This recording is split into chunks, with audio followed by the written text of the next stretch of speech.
I see a few early people here. Welcome to tonight's program. We will start at 6 p.m. In the meantime, you'll see some slides on your screen showing some of the photos from our events held in association with the Design Awards, both in Pasadena and Oakland. And we have an hour for the program tonight. You'll have a chance to see all award winners highlighted, as well as some time to hear some words from our President's Award winner this year. So we hope you'll enjoy tonight's program. We also will be making this available on YouTube and Facebook. So if you would like to go back and watch this later, you can always visit facebook.com/CA preservation or youtube.com/Cal preservation.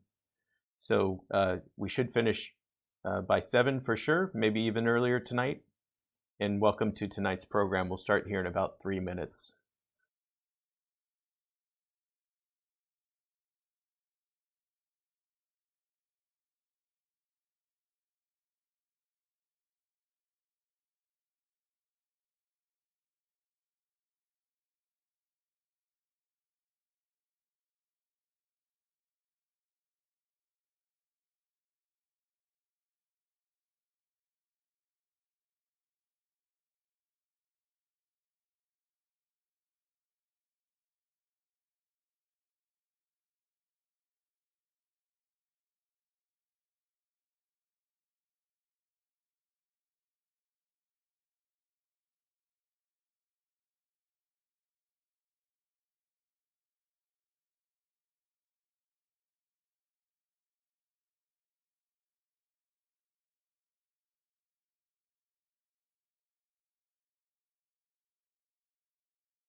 Good evening, everyone. Welcome, and thank you for being with us tonight to celebrate excellence in preservation efforts throughout California.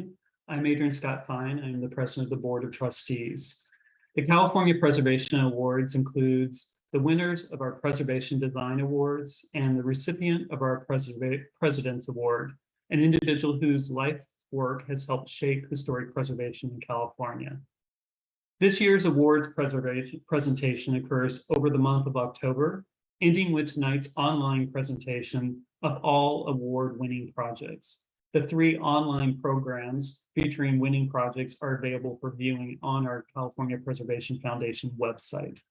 We could not have done and held this event without the support from our sponsors. Our annual sponsors support our work throughout the year, and our award sponsors help support the 2022 California Preservation Awards, including tonight's awards program.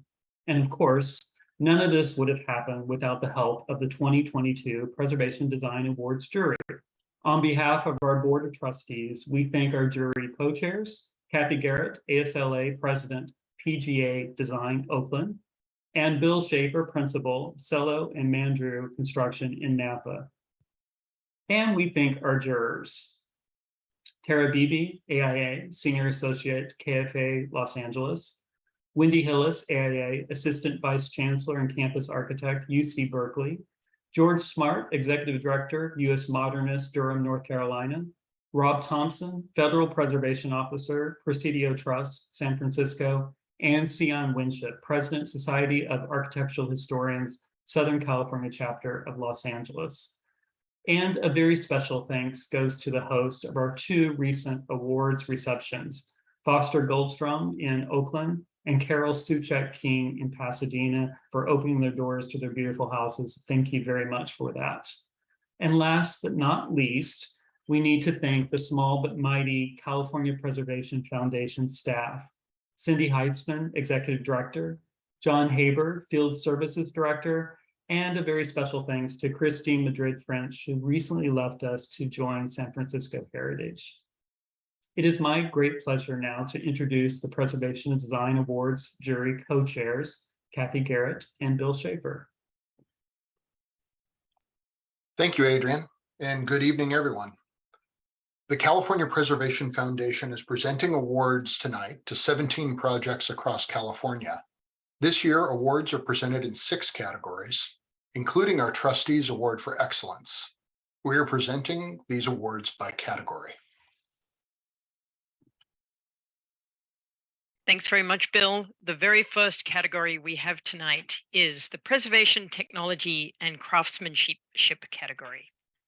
The first award goes to the Paramount Theatre of the Arts, a comprehensive rehabilitation of the street-facing elevations, including detailed restoration of the mosaics and bracketing terracotta units, seismic enhancement, and the refurbishment of the neon blade sign.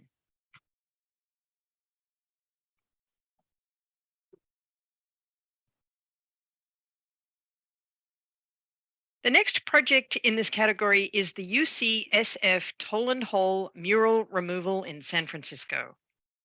An expert, multidisciplinary team of specialist contractors, art movers, rigging specialists, engineers, and preservation professionals designed and implemented a plan to extricate the 12 delicate WPA-era fresco murals collectively titled History of Medicine in California from UCSF Toland Hall.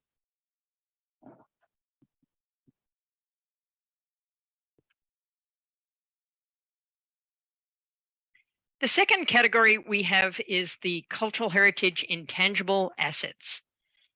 In this category, we have one winner. It is the Save As Next Gen Heritage Conservation. This is a podcast.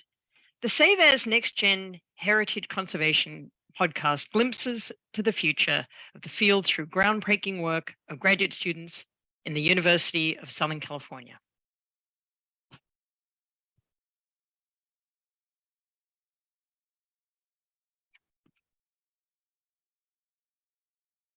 The next category is Cultural Resource Studies and Reports. And the first award in that category goes to the Altadena African American Historic Resources Survey in Altadena. The Altadena African American Historic Resources Survey aimed to identify, record, and evaluate historic properties associated with the African American community of Altadena for the purposes of preservation, cultural enrichment, and informing land development policy. This monumental project was completed in a whirlwind of less than 4 weeks due to the end of a fiscal year budget constraint with significant community involvement.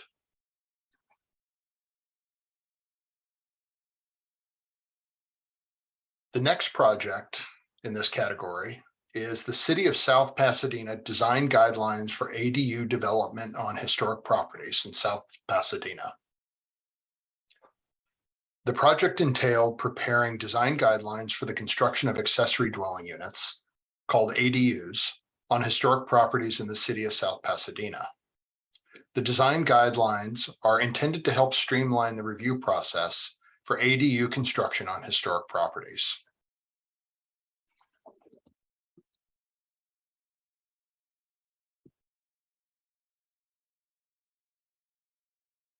The next category is restoration. And the first project to win an award in that category is the Hotel del Coronado entry porch and lobby restoration in Coronado. The Hotel del Coronado is one of California's most recognized and beloved buildings. This National Register historic landmark recently underwent a $14 million restoration. The front facade, veranda, and lobby were fully restored, returning the hotel to its 1888 Victorian glory.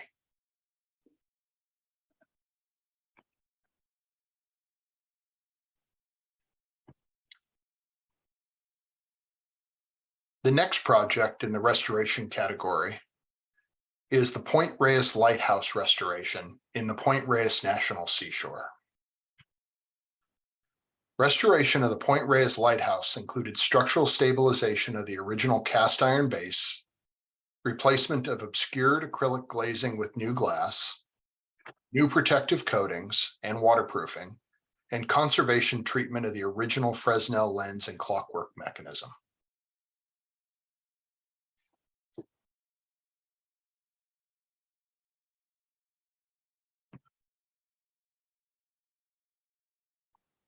The next category is our largest category. It is rehabilitation. This project to win an award in the rehabilitation category is the Angel Island Immigration Station Hospital in Tiburon, Northern California. The former Immigration Station Hospital was rehabilitated for adaptive reuse as a museum for the immigration story, as well as for a small conference center operated by California State Parks. The interpretive exhibits connect the past to current immigrant stories.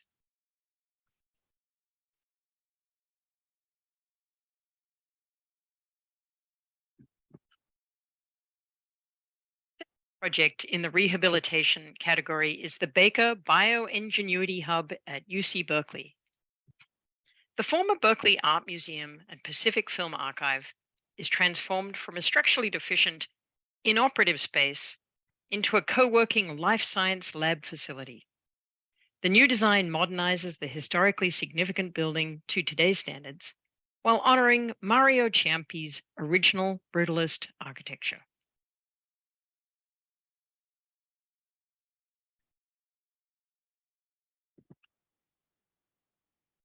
The third project in the rehabilitation category is Casa des Rosas in Los Angeles. Casa des Rosas is a historic campus in the heart of University Park. It was vacant for many years and falling into disrepair, but has now been carefully and thoughtfully rehabilitated into permanent, supportive housing for chronically homeless veterans and their families.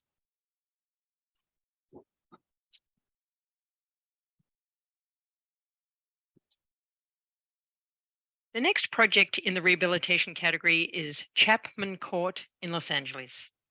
Chapman Court is a rehabilitation and renovation of a 1929 mixed-use Spanish colonial revival-style building into a modern hotspot with new ground-level retail and cafes and the second-floor creative commercial offices while preserving its original historic character.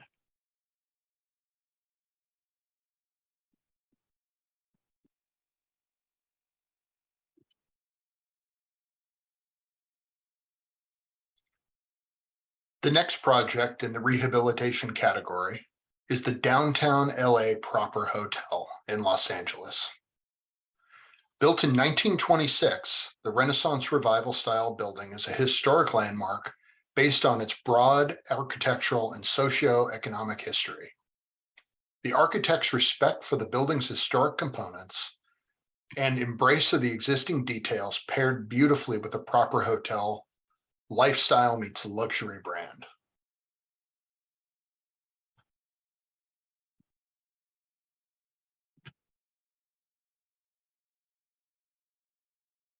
The next project in rehabilitation is the Garfield Pool Rehabilitation at the Garfield Center in San Francisco, encompassing the renovation of a mid-century pool building designed by William Merchant and the addition of a new clubhouse and connecting entry lobby.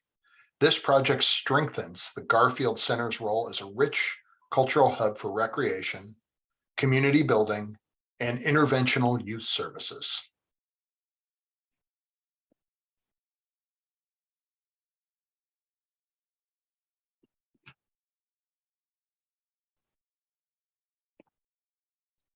The next building in rehabilitation is the Gordon Building in Napa.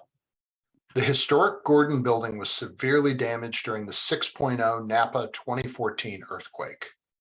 There was both historically significant exterior and interior architectural elements that required repair and restoration as part of the overall rehabilitation project. Due to the significant damage, it was determined that a tax credit application would be necessary to achieve the lofty rehabilitation objectives.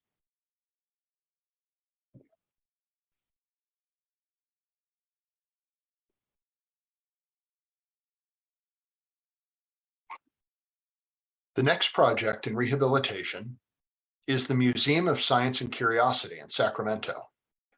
The Museum of Science and Curiosity, or MOSAC, is an adaptive reuse of the PG&E River Station B into a destination with exhibits, planetarium, offices, and support spaces for science, technology, engineering, arts and math, or STEAM, education for the Sacramento region.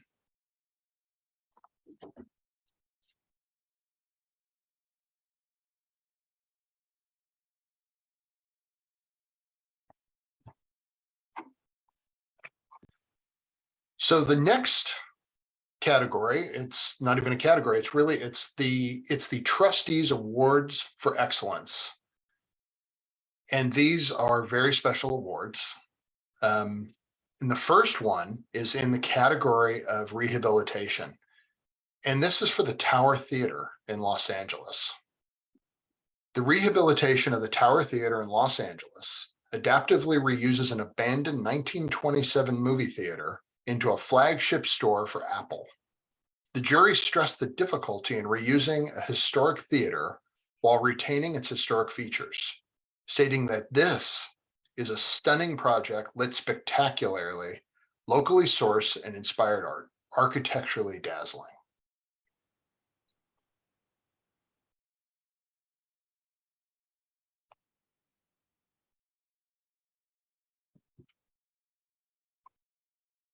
This year, the trustees recognize 2 projects for the Trustee Award for Excellence. These are projects that really guide future projects. They're at the peak of their craft in the practice of preservation.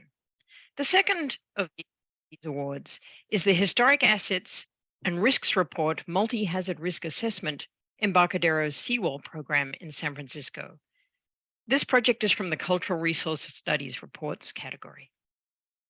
The Historic Assets and Risks Report Multi-Hazard Risk Assessment Embarcadero Seawall Program is honored for identifying the potential exposure to sea level rise and seismic hazards along the Embarcadero Historic District.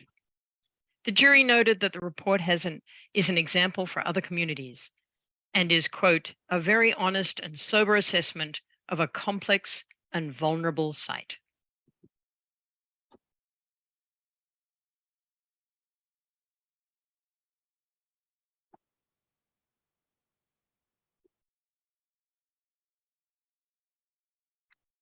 Many thanks to you, Kathy and Bill, for all you do and the support you provided to the California Preservation Foundation on the awards and the jury this year.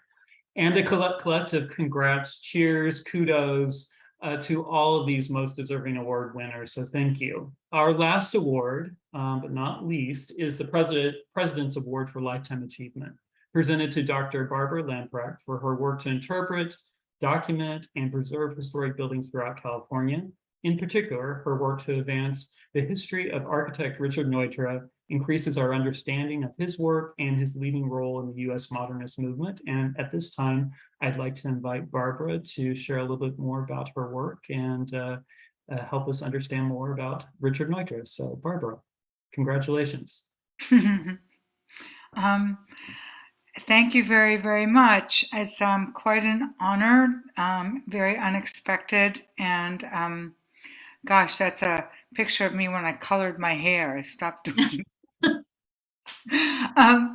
So I wanted to, apart from the scholarship, for me, writing about Neutra has always been trying to synthesize scholarly an approach, but make the prose legible and coherent. For the large book that you might be familiar with, Taschen 2000, I had to fight for an index. I had to fight for footnotes. Taschen really wasn't interested so much in my text. Julia Schulman images, quite rightly, were the draw. But so I had kind of a free hand to divide the book into 6 portions, 6 essays, or rather the frontis piece into 6 essays, each considering a different aspect of Neutra's work, because I had gone to so many dinner parties and people would say, well, I like Neutra or I like Schindler. And I thought, from 30,000 feet up, who cares what you like or don't like? I mean, what are the ideas that are being explored by this particular architect? There's been so much scholarship on Rudolf Schindler. So that is it about my approach to the scholarship. But I wanted to also give you 2 examples of how to work with others, lessons learned, and collaborative projects. And Cindy, may I have the first slide, please?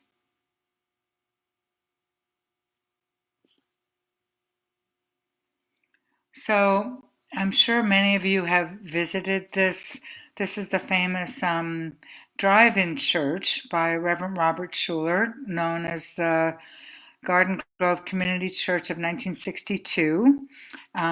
That's it restored on the left with the Tower of Hope, the 14-story Tower of Hope in the background, which had tremendous structural issues that we also managed to resolve in a wonderful way.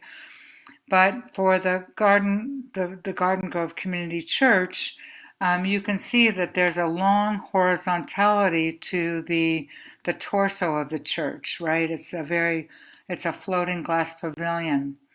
And the architects, LPA in Orange County, under Principal Jim Wyrick, won the job only when they refused the developer who said, well, we want to put the mechanical unit and all the AC on top of the building.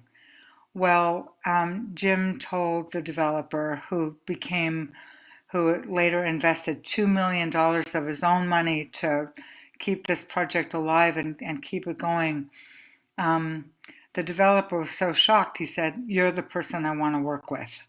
And so Jim got in touch with me, and at one point in this wonderful, wonderful collaborative process, I got a phone call, and somebody said, could you come down right now because we have to locate boulders and we're on a deadline.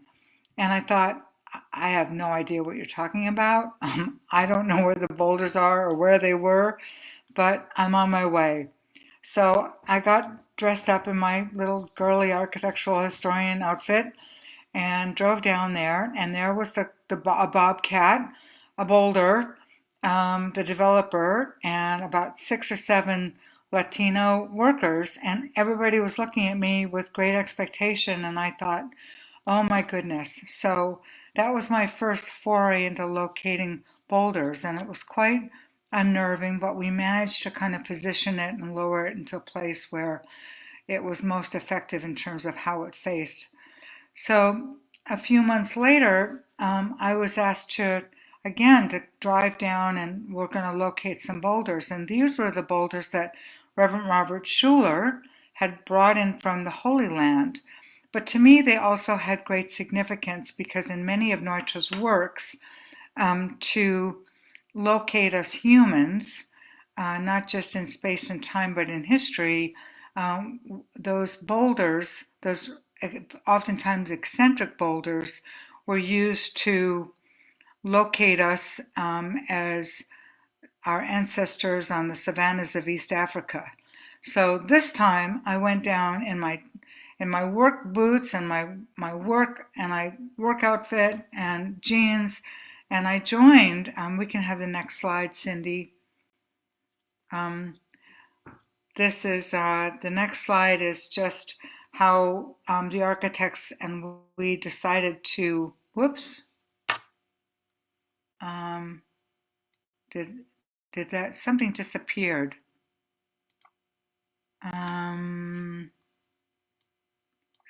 Let's see.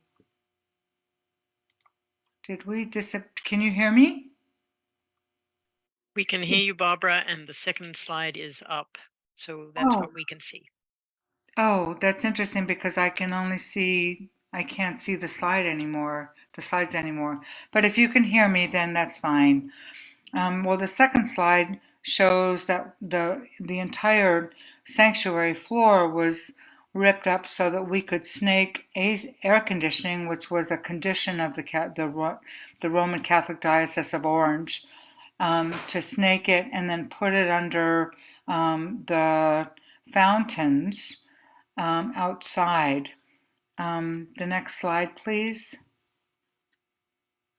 Okay, I can no longer see the screen, but in this slide, I took a hand in starting to use a shovel and work very collaboratively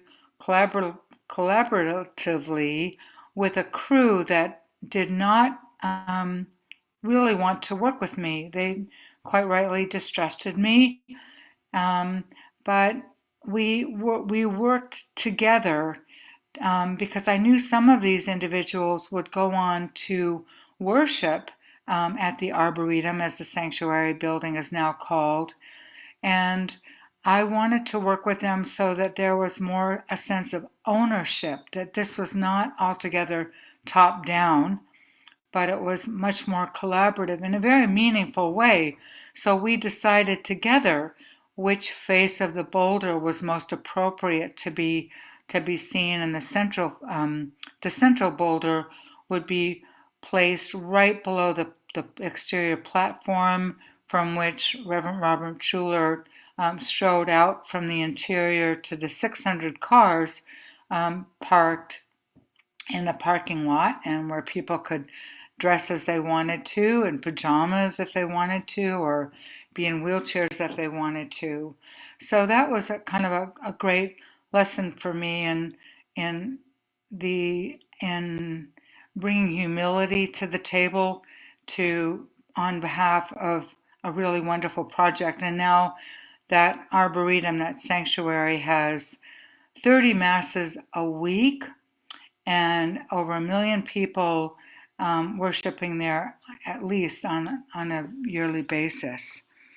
So the second, the next slide is a exterior of the Haley House, 1958, in near Lake Hollywood Drive in the Hollywood Hills.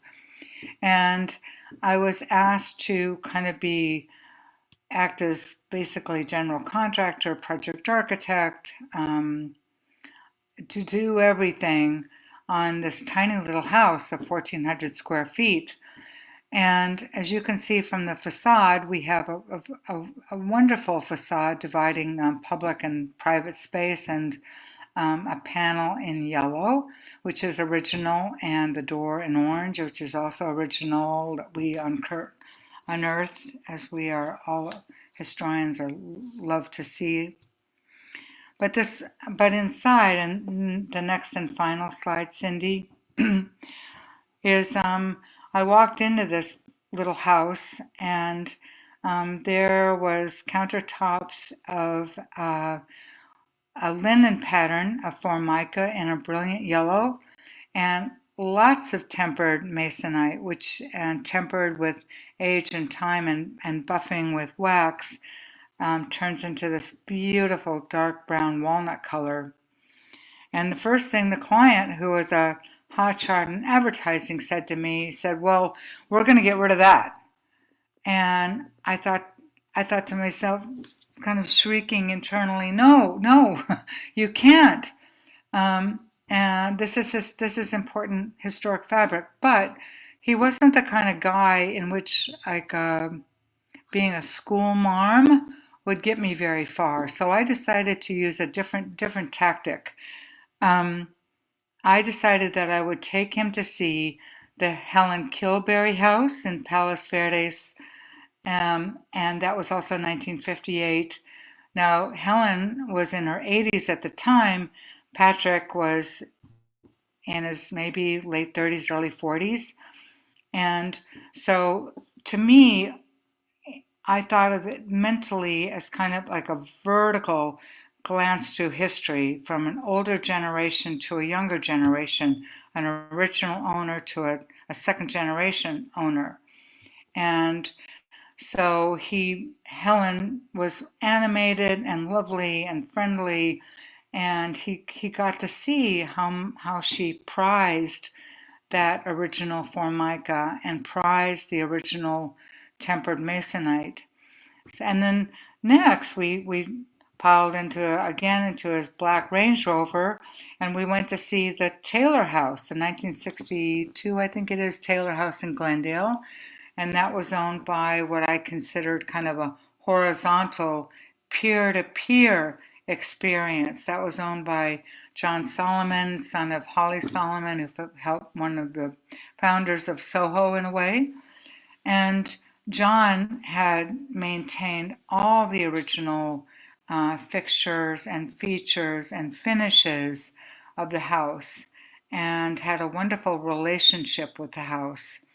So by doing so, by applying this like non-school marm, non-hierarchical, but collaborative approach, and kind of seducing the owner, if you will, into seeing the vertical and the horizontal aspects of history and why you can have great pride. And Patrick brags about this all the time, like at his cocktail parties and things like that. There's many other stories I have, but those were the two I wanted to share with you and my experiences. And I just want to extend my deepest surprise and gratitude forever to Cindy, Jonathan, and Chris, and for making this happen for me. It was an exceptional honor, and I will treasure it always. Thank you. Thank you, Barbara. And I want to thank all the winners and everyone who helped us with all of our programs celebrating the design awards, all the speakers, all the hosts who hosted the events, you, Barbara, and of course our jury, Kathy, Bill, Adrian, and of course, and always, John. On behalf of the board, there we go. On behalf of the board, we thank you, each and every one of you, for your support, for the work you do to protect California's heritage. I'd like to, before we close, make a couple of announcements. And one is that the 2023 Preservation Design Awards nominations or call for entries will open next week on Monday. We are moving the event forward, and the ceremony presenting the awards will be held during our annual conference. It will also be in person at Fort Mason. So the awards program will be held on be a Thursday, April 20th. Fort Mason and San Francisco. Submit your nominations for projects. The 31st, you have until the end of the year to submit. And if you have any questions, by all means, ask us. Nominations are all made online at the link that's shown on the screen. I want to again thank you for being here with us tonight and encourage you to become a member of CPF so that we can continue the good work that we do and bringing you programs and events and knowledge and experiences from people like Barbara. Thank you all for being here tonight. We hope you'll join us in our next online program and hope that you can join us in Fort Mason on April 19th through the 21st. Thank you so much. Thank you.